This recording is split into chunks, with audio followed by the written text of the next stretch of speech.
Hello, everyone, and welcome to episode 2 of the Don't Change Much podcast. I am your host, Dan Murphy. Today, we're talking about fatherhood and positive mentorship. Yes, this discussion is about the most powerful and formative relationship in a child's life, the one they share with their parents, and more specifically, the one with their father.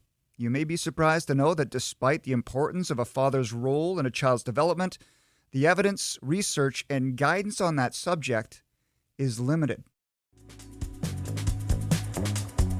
We'd like to welcome Dr. David Kuhl and Kelly Hrudey. Thanks you two for joining me on this podcast. Our conversation focuses on how being a good father to our sons and daughters can pay huge dividends for the rest of their lives. Simple, right? Seems like common sense. And yet people have different definitions of what being a good dad is. So, Dr. Kuhl, I'll start with you.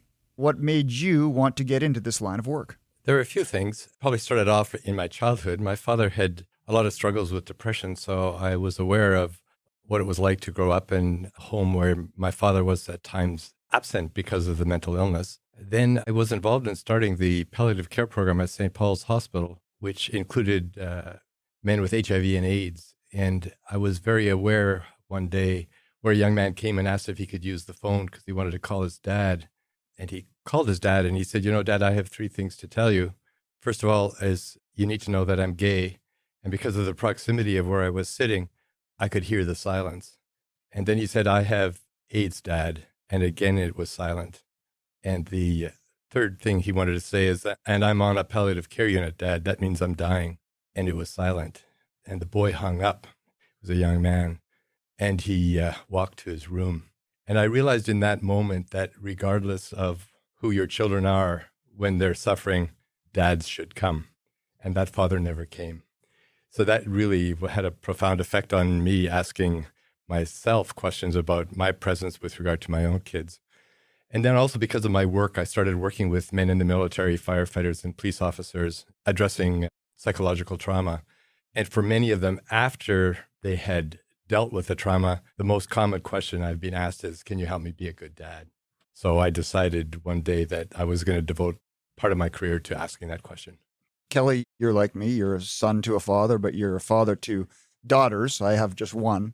So I'll start with, what was your relationship like with your dad, and how has that molded, how you deal with your own children? Wow. Well, first of all, Dr. Kuhl, that was really heartfelt. That was something to share that story. So thank you.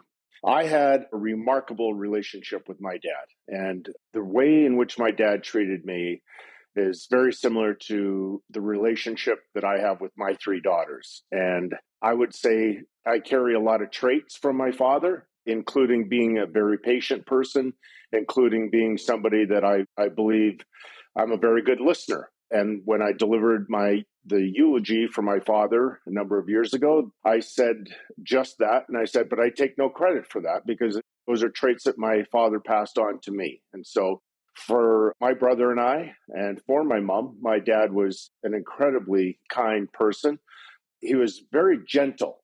And also to that point, up until when my dad became very sick at the end and he had dementia and other issues, I had never heard him say a swear word in my entire life. So I think that tells you a lot about his character. So yeah, my relationship with my dad was, I wish everybody could have that sort of relationship.